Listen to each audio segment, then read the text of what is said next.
जय हिंद बच्चों। तो आज की जो कविता है बसंत भाग 3, यह सबसे कठिन समय नहीं। तो अभी कुछ समय उपरांत ही हमारा लाइव क्लास ख़त्म हुआ है और ये उन बच्चों के लिए है जो बच्चे क्लास में अनुपस्थित थे। तो उनके लिए मैं संक्षेप में इस कविता को समझा दे रहा हूँ, ध्यान से सुनिए। शीर्षक है यह सबसे कठिन समय नहीं। इनके कवि हैं जया जादवानी, जो कि बहुत ही प्रसिद्ध कहानीकार हैं और कहानी के साथ साथ ये कविताओं को भी लिखते हैं। इन्हें अपने लेखन के लिए छत्तीसगढ़ का सम्मान भी मिला है। तो यह सबसे कठिन समय नहीं, वो क्या कह रहे हैं कि जो हम जिस समय को सबसे कठिन समझ रहे हैं, आज के समय को जो सबसे कठिन समय समझ रहे हैं, ऐसा नहीं है कि जो समय है ये सबसे कठिन नहीं है। और इससे इनका किस व्यक्तित्व के बारे में पता चल रहा है, वह है आशावादी व्यक्तित्व। जया जादवानी जी बहुत ही आशावादी व्यक्तित्व की हैं और इसीलिए वो कह रहे हैं कि सबसे कठिन समय नहीं है, यानी यह समय जो है यह सबसे कठिन समय नहीं है।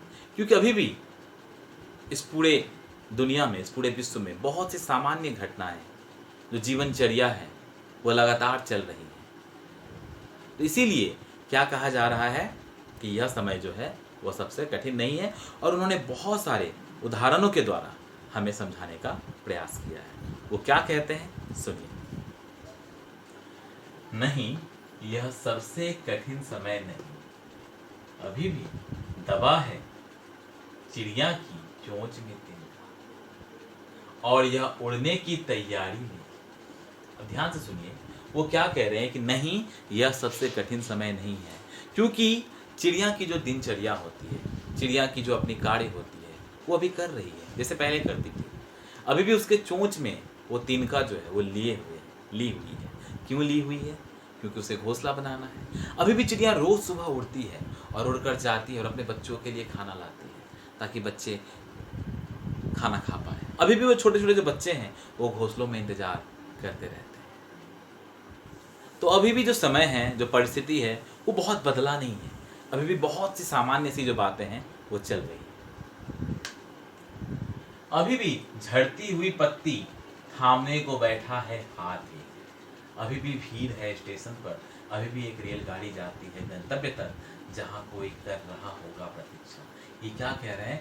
अभी भी झड़ती हुई पत्ती थामने को बैठा है हाथ एक। यानी जो पत्तियां झड़ रही है, अभी भी एक हाथ है जो उसे थामने के लिए बैठा हुआ। वो क्या बताना चाह रही है? अगर बचपन में आप जब पेड़ के नीचे बैठे रहते होंगे और अगर पेड़ से पत्तियां झड़ती होंगी तो हम क्या करते हैं? उस पत्ते को कैच करने का प्रयास करते हैं, पकड़ने का प्रयास करते हैं। तो उस छोटी मोटी गतिविधियों को ये बताने का प्रयास कर रहे हैं। और इसी के साथ ये तो अर्थ ग्रहण हम कह सकते हैं। भाव क्या छिपा हुआ है? इनका भाव यह छुपा हुआ है कि जितनी भी परेशानी आए, जितनी भी समस्या आए, आशा को नहीं त्यागना चाहिए, होप को नहीं छोड़ना चाहिए। क्योंकि जो आशा है वही हमें आज के इस संकट से हमें निकाल सकता है। क्योंकि जिनमें आशा नहीं होगी वो निराश हो जाएंगे, वो डिप्रेस हो जाएंगे, वो समस्या से ग्रसित हो जाएंगे।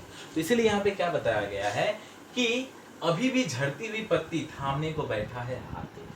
यानी हम अभी भी अगर कोई समस्या से ग्रसित हो जाते हैं, किसी संघर्ष से जुड़े हुए रहते हैं, तो कहीं ना कहीं अभी भी हमारा साथ देने के लिए हमारे अपने कहीं ना कहीं हमारे साथ हैं। इसके साथ ही उसके बाद क्या लिखा हुआ है कि अभी भी एक रेलगाड़ी जाती है गंतव्य तक जहां कोई कर रहा होगा प्रतीक्षा। यानी वो कहते हैं कि अभी भी जो स्टेशन है वहां भीड़ है। अभी भी एक रेलगाड़ी जो है अपने क्षेत्र से जहां उन्हें जाना होता है, गंतव्य स्थान यानी जहां पहुंचना होता है, वहां जाती है यात्रियों को लेकर। और वहां पर यात्रियों की प्रतीक्षा के लिए कोई ना कोई रहता है। यानी अभी भी दुनिया में बहुत सारी सामान्य सी जो चीजें हैं वो चल रही हैं। उसके बाद क्या कहा गया है? अभी भी कहता है कोई किसी को, जल्दी आ जाओ कि अब सूरज डूबने का वक्त हो गया है।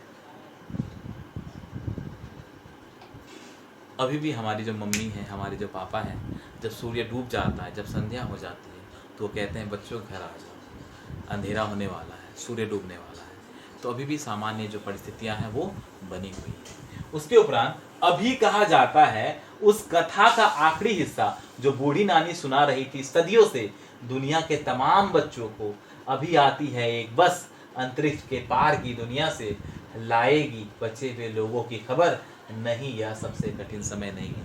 इन्हें वो कहते हैं कि अभी भी जो हमारी दादी अम्मा, नानी, वो अभी भी हमें कहानियां सुनाती है। और उनकी कहानियों की सबसे खासियत क्या होती है कि वो एक अलग दुनिया की कहानी सुनाती है। वो अंतरिक्ष के पार परियों की कहानी सुनाती है और वो बताती है कि वहां पर भी एक दुनिया है, वहां से कोई आएगा।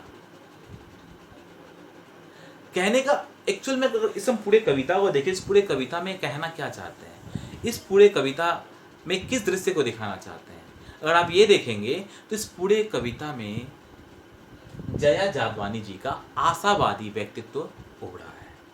वो उन इंसानों को कह रहे हैं जो परिस्थिति को बहुत जटिल बना लेते हैं, वो स्थिति को बहुत जटिल बना लेते हैं और सामान्य से लगने वाले परिस्थिति को जटिल बनाकर अपना जो जीवन है उसको कठिन बना लेते हैं। तो ऐसे लोगों के लिए ये कहते हैं कि अभी सबसे कठिन समय नहीं आया है, क्योंकि अभी भी चिड़िया जिस प्रकार से पहले सामान्य कार्य करती थी अभी भी कर रही है। अभी भी चोंच से वो तिनका उठाती है, अपने घोंसले को बनाती है। अभी भी जब पत्ती झड़ती है तो एक हाथ जो है वो थामने के लिए बैठा हुआ है।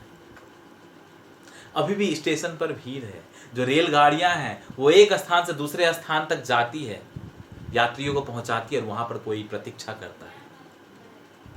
अभी भी जब हम शाम तक खेलते रहते हैं तो हमारे जो मम्मी पापा है, माता पिता है, वो कहते हैं कि सूरज डूब गया है, अंधेरा हो गया है, आ जाइए, घर आ जाइए। अभी भी जो हमारी दादी है, नानी है, वो हमें पुरानी कहानियों को सुनाते हैं और उनके कहानी का जो अंतिम हिस्सा है वो अपूर्ण रहता है। वो कहानियां सुनाते हैं अंतरिक्ष की, अंतरिक्ष के पार की, परियों की। जब पूरे विश्व में सब कुछ सामान्य चल रहा है, हमारे समाज में सब कुछ सामान्य चल रहा है, तो हम स्वयं को असामान्य क्यों होने दे रहे हैं? हम परिस्थितियों को बुरा स्वयं क्यों बना रहे हैं? तो इस बात के ऊपर जया जादवानी जी ने जोर दिया है। अर्थात हमें अपने आशावादी व्यक्तित्व को बनाए रखना है, हमें होप रखना है। जीवन में यह समय जो है यह सबसे कठिन समय नहीं है। अभी हमें इससे भी आगे देखना है, हमें जीवन में आगे बढ़ना है। ओके बच्चों, तो मैं आशा करता हूँ कि आपको समझ में आ गया होगा। मैंने पढ़ा दिया और मैंने अच्छे से उसको फिर से सारांश भी बता दिया। तो ये क्योंकि जस्ट एक समरी था, सारांश था।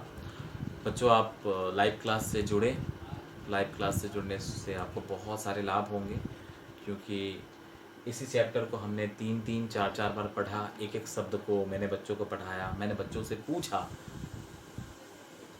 यहाँ तो वीडियो में मैं आपसे पूछ भी नहीं सकता हूँ क्योंकि ये लाइव नहीं है। वहाँ पर मैंने हर बच्चे से पूछा आपको क्या समझ में आ रहा है, क्या नहीं आ रहा है।